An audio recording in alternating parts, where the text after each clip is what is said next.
Ndugu wananchi, migogoro hii ya kimataifa tayari imeanza kuonyesha athari zake kwa uchumi wa dunia na bila shaka kwa uchumi wetu hapa Tanzania.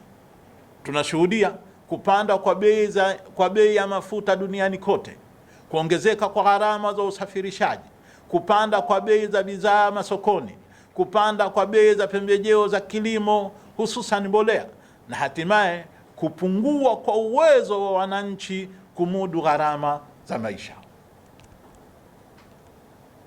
Hali hii inaathiri moja kwa moja sekta zote: mkulima, mfanyabiashara, mfanyakazi na familia za kawaida. Kwa hiyo ni muhimu tukatambua ukweli huu.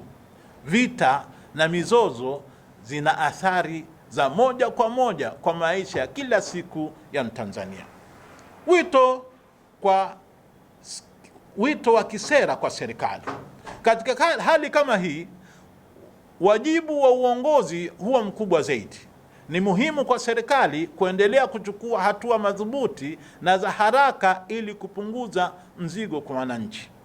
Tunashauri kwa heshima na kwa maslahi ya taifa kuangalia uwezekano wa kupunguza au kuondoa baadhi ya kodi na tozo zinazoathiri moja kwa moja gharama za mafuta, kama ambavyo mataifa mengine yamefanya katika nyakati za dharura, ili kupunguza mnyororo wa athari kwa bidhaa nyingine.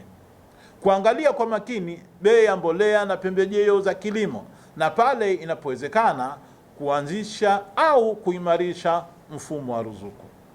Tunayo mifano hai katika historia yetu ya karibuni. Katika kipindi cha janga la Uviko 19, serikali ilichukua hatua mahususi za kupunguza athari za kiuchumi kwa wananchi, ikiwa ni pamoja na hatua za kisera zilizolenga kulinda uchumi wa ndani na ustawi wa jamii.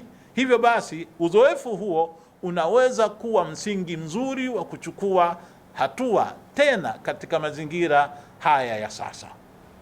5. Wito kwa vyombo vya habari: uwajibikaji na hekima. Ndugu waandishi wa habari, katika nyakati kama hizi, jukumu lenu ni kubwa zaidi kuliko wakati mwingine wowote. Ninyi ni walinzi wa ukweli, wasambazaji wa taarifa, na kwa kiasi kikubwa wajenzi wa mtazamo wa jamii.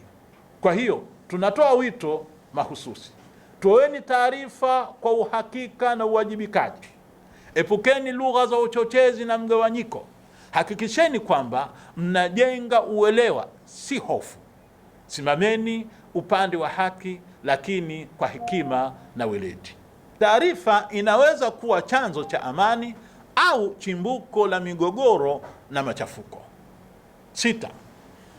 Msimamo wa wanazuoni wa Kiislamu, Hayatul Ulama: amani, umoja na haki. Ndugu wananchi, Tanzania imejengwa juu ya misingi muhimu ifuatayo: amani, umoja, uvumilivu na kuheshimiana. Tusiruhusu fitna za nje kuleta mgawanyiko ndani ya taifa letu, propaganda kuvuruga mshikamano wetu, au migogoro kutugeuza kuwa maadui sisi kwa sisi. Msimamo wetu ni wazi: tunasimama na haki, tunapinga dhulma, tunathamini ubinadamu. 8. Wito wa kitaifa: uvumilivu, mshikamano na dua. Ndugu wananchi, katika nyakati kama hizi za changamoto za kimataifa, tunapaswa kukumbuka kwamba nguvu ya taifa haiko tu katika uchumi au siasa, bali iko pia katika moyo wa watu wake, mshikamano wao na subira yao. Hivyo basi, tunatoa wito kwa serikali, viongozi wa dini na wananchi wote kwa ujumla: tuendelee kuwa na uvumilivu, subira katika kipindi hiki kigumu. Tuvumiliane katika tofauti zetu kwa njia iliyo bora zaidi. Tujiepushe na maneno ya uchochezi, chuki na mgawanyiko. Tuimarishe mshikamano wa kitaifa ambao Tanzania imejulikana nao, kwa sababu katika nyakati za fitna umoja ni kinga na subira ni nguvu. Wito wa kiimani, kurejea kwa Mwenyezi Mungu. Ndugu zangu, pamoja na juhudi zote za kibinadamu, hatupasi kusahau jambo moja muhimu kuu. Hakuna kimbilio la kweli isipokuwa kwa Mwenyezi Mungu Allah Subhanahu wa Ta'ala. Katika nyakati za misukosuko, silaha kubwa ya muumini ni dua. Hivyo basi, tunatoa wito kwa wananchi wote, tuongeze dua katika nyumba zetu, katika misikiti yetu, katika nyoyo zetu.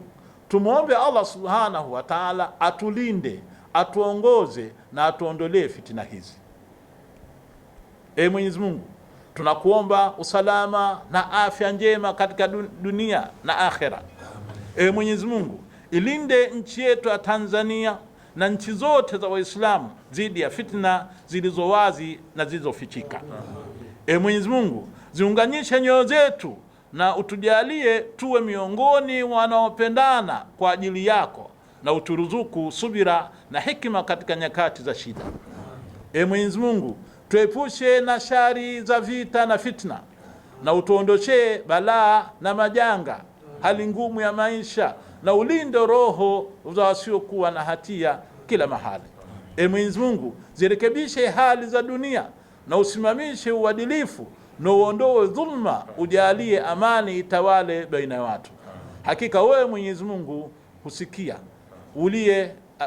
hakika wewe mwenye kusikia na uliye karibu na mwenye kuitikia maombi. Ndugu wananchi, kwa pamoja, kwa dua, kwa subira na kwa mshikamano, tunaweza kulinda taifa letu dhidi ya madhara ya fitina hizi. Tanzania ni yetu sote na ni wajibu wetu sote kuilinda. Mwenyezi Mungu atusaidie, atupe nguvu ya kusimama katika haki na aendelee kuilinda nchi yetu.